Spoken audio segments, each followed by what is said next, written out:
इयत्ता 7वी विषय विज्ञान पाठ 4 सजीवातील पोषण स्वाध्याय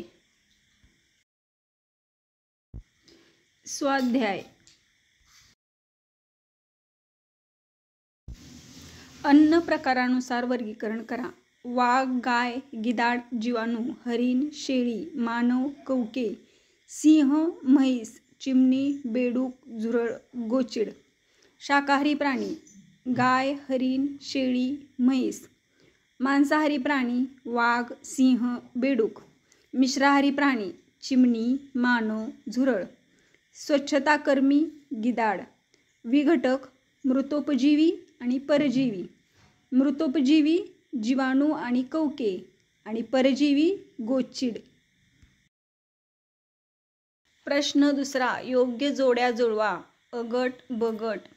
1. परजीवी वनस्पती 2. कीटकभक्षी वनस्पती 3. मृतोपजीवी वनस्पती 4. सहजीवी वनस्पती। ब गट अ. भूछत्र ब. दगडफूल क. ड्रॉसेरा ड. अमरवेल। उत्तरे परजीवी वनस्पती अमरवेल, कीटकभक्षी वनस्पती ड्रॉसेरा, मृतोपजीवी वनस्पती भूछत्र, सहजीवी वनस्पती दगडफूल। प्रश्न तिसरा खालील प्रश्नांची उत्तरे तुमच्या शब्दात लिहा। अ. सजीवांना पोषणाची गरज का असते? उत्तर सजीवामध्ये काही जीवन प्रक्रिया अखंडपणे सुरू असतात। 2. या जीवनक्रिया सुरळीत चालू राहाव्यात यासाठी पोषण आवश्यक असते। 3. आपल्या शरीरासाठी वाढ होण्यासाठी आणि शरीर निरोगी राखण्यासाठी देखील पोषणाची गरज असते।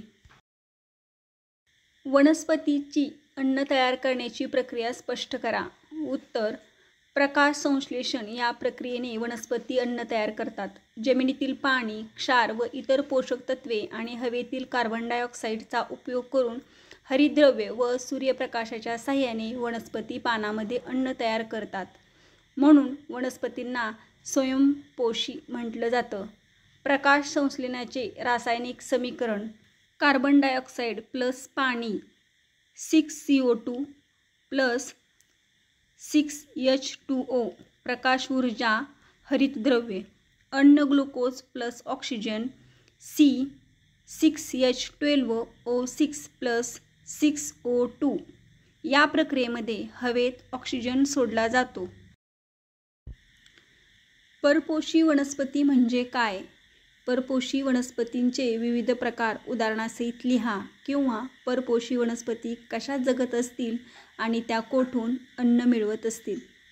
उत्तर ज्या वनस्पतीत हरितद्रव्य नसते अशा वनस्पतींना परपोषी वनस्पती असे म्हणतात। उदाहरण परजीवी कीटकभक्षी आणि मृतोपजीवी वनस्पती त्या स्वतःचे अन्न स्वतः तयार करू शकत नाहीत। 2. परजीवी वनस्पती अन्नासाठी इतर सजीवांच्या शरीरात किंवा शरीरावर वाढतात आणि त्यापासून आपले अन्न मिळवतात। अर्धपरजीवी उदाहरण बांडगुळ।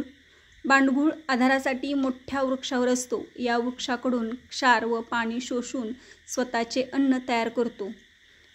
संपूर्ण परजीवी उदाहरण अमरवेलीत अजिबात हरितद्रव्य नसते, त्यामुळे ती संपूर्णरित्या आश्रयी वनस्पतीवरच अन्नासाठी अवलंबून असते।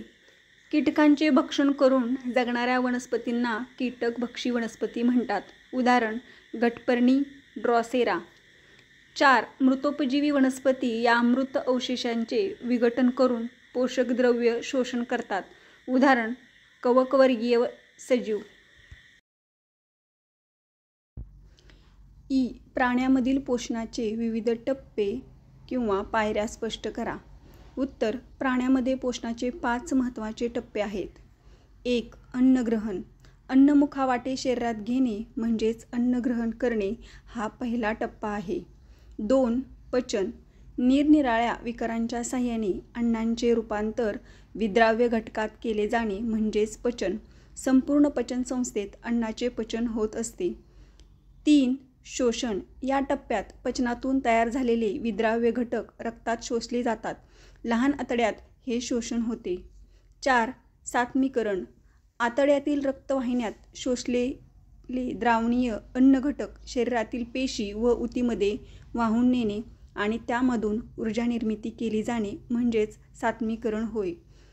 5वा टप्पा उत्सर्जन. या शेवटच्या टप्प्यात पचन व शोषण न झालेले उर्वरित अन्नघटक शरीराबाहेर टाकले जाते.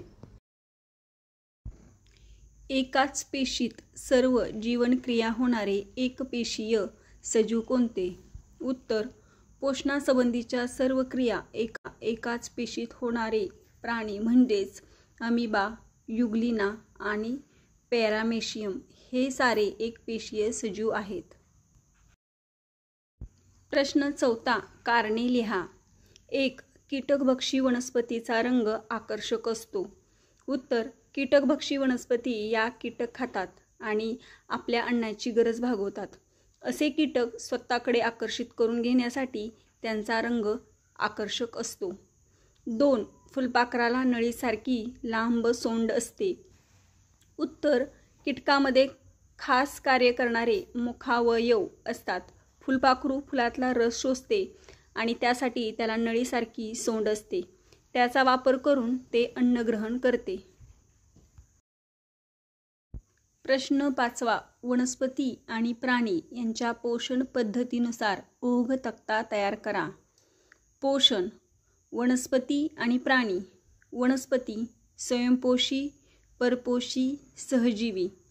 प्राणी समभक्षी, परजीवी, मृतोपजीवी. वनस्पती कीटकभक्षी आणि मृतोपजीवी. प्राणी बाह्यपरजीवी आणि अंतर्परजीवी. प्रश्न 6. विचार करा व खालील प्रश्नांची उत्तरे द्या. 1. आपण वेगवेगळे अन्नपदार्थ घरात तयार करतो म्हणजे आपण स्वयंपोषी आहोत का? उत्तर: आपण जरी वेगवेगळे अन्नपदार्थ घरात तयार करीत असलो तरी ते पदार्थ वनस्पती किंवा इतर प्राण्यांनी दिलेल्या अन्नपदार्थापासून बनवतो. जसे की गहू, तांदूळ किंवा कडधान्य, अंडी इत्यादी. आपण वनस्पतीप्रमाणे प्रकाश संश्लेषण करू शकत नाही, त्यामुळे आपण स्वयंपोषी नाही. 2. स्वयंपोषी व परपोषी सजीवांपैकी कोणाची संख्या जास्त असते व का? उत्तर: स्वयंपोषी सजीवांची संख्या जास्त असते, कारण वनस्पतींची संख्या जास्त असेल तरच त्यावर गुजराण करणारे प्राणी तग धरून राहतील. जर स्वयंपोषी सजीव संख्येने कमी झाले तर त्यावर अवलंबून असणारे परपोषी सजीव नष्ट होतील. म्हणून निसर्गातील अन्न साखळीत स्वयंपोषी सजीव हे परपोषी सजीवांपेक्षा संख्येने जास्त असतात. 3. वाळवंटी भागात परपोषींची संख्या कमी आढळते, मात्र समुद्रामध्ये जास्त संख्येने परपोषी आढळतात. असे का? उत्तर: वाळवंटी भागात स्वयंपोषी देखील कमी संख्येने असतात, त्यामुळे अवलंबून राहणारे परपोषी कमी असतात. 2. जिथे अन्नाची चणचण असते तिथे खाणाऱ्यांची संख्या रोडावते. 3. समुद्रात आपल्याला दिसत नसले तरी खूप मोठ्या प्रमाणात वनस्पती प्लवक नावाचे तरंगणारे जीव असतात. 4. त्याच्यावर आणि प्राणी प्लवकावर समुद्रातील अन्नसाखळी अवलंबून असते, म्हणून समुद्रामध्ये वाळवंटी भागापेक्षा जास्त संख्येने परपोषी आढळतात. 4. हिरव्या भागाव्यतिरिक्त वनस्पतीच्या इतर अवयवात अन्न का तयार होत नाही? उत्तर: हिरव्या भागात हरितद्रव्य असते. हरितद्रव्य असलेल्या भागातच प्रकाश संश्लेषण होते, त्यातूनच अन्न निर्मिती होते. म्हणून हिरव्या भागाव्यतिरिक्त वनस्पतीच्या इतर अवयवात अन्न तयार होत नाही. 5. बाह्यपरजीवी व अंतःपरजीवी प्राण्यामुळे काय नुकसान होते? उत्तर: परजीवी प्राणी अन्नासाठी पोशिंद्यावर अवलंबून असतात. बाह्यपरजीवी चूषकासारखी किंवा सुईसारखी मुखावं वापरून रक्त शोषतात. उदाहरण ढास, ढेकूण इत्यादी. ढासासारखे कीटक मलेरिया, डेंग्यू यासारखे रोग संक्रमित करतात. अंतःपरजीवी शरीरात राहत असल्यामुळे निरनिराळ्या प्रकारचे रोग निर्माण करू शकतात. आपल्या शरीरातली विद्राव्य अन्न शोषून ते आपले कुपोषण करतात. बाह्यपरजीवी व अंतःपरजीवी प्राण्यामुळे आपल्या आरोग्याचे मोठ्या प्रमाणावर नुकसान होते.